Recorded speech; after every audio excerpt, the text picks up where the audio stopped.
ഈശോമിശിഹായ്ക്ക് സ്തുതിയായിരിക്കട്ടെ. ഇന്ന് നമ്മൾ ധ്യാനിക്കുന്നത് മത്തായിയുടെ വിശുദ്ധ സുവിശേഷം 12-ാം അധ്യായം 1 മുതൽ 8 വരെയുള്ള വാക്യങ്ങളാണ്. യേശുനാഥൻ ഒരു സാപത്തിൽ ഗോതമ്പ് വയലിലൂടെ തൻ്റെ ശിഷ്യന്മാരുമായി നടന്നു വരുമ്പോൾ വിശന്നിട്ട് ശിഷ്യന്മാർ കുറച്ച് കതിരുകൾ പറിച്ച് തിന്നുകയാണ്.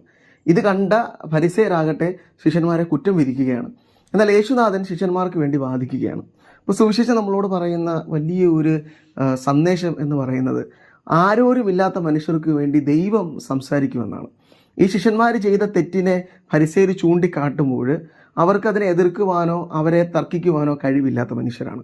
യേശുനാഥനാണ് അവർക്ക് വേണ്ടി വാദിക്കാൻ വരുന്നത്. ദൈവം തന്നെ ഈ മനുഷ്യർക്ക് വേണ്ടി വാദിക്കണം. അപ്പോൾ സ്വരമില്ലാത്ത മനുഷ്യർക്ക് വേണ്ടി വാദിക്കാൻ ദൈവം തന്നെ ഇറങ്ങി വരും എന്നുള്ളൊരു ബോധ്യം നമുക്ക് സുവിശേഷം നൽകുന്നുണ്ട്. ഈ സാപത്തിൻ്റെ ആത്യന്തികമായ ലക്ഷ്യം എന്ന് പറയുന്നത് മനുഷ്യൻ്റെ നന്മയായിരുന്നു. പക്ഷേ ഫരിസേയരാകട്ടെ ആ നന്മയൊക്കെ മറികടന്നുകൊണ്ട് മനുഷ്യരെ എങ്ങനെ കൊടുക്കാം എന്ന് കരുതി ജീവിച്ചിരുന്ന മനുഷ്യരാണ്. അതുകൊണ്ടാണ് അവരെ എതിർക്കാൻ ദൈവം തന്നെ ഇറങ്ങി വരുന്നത്.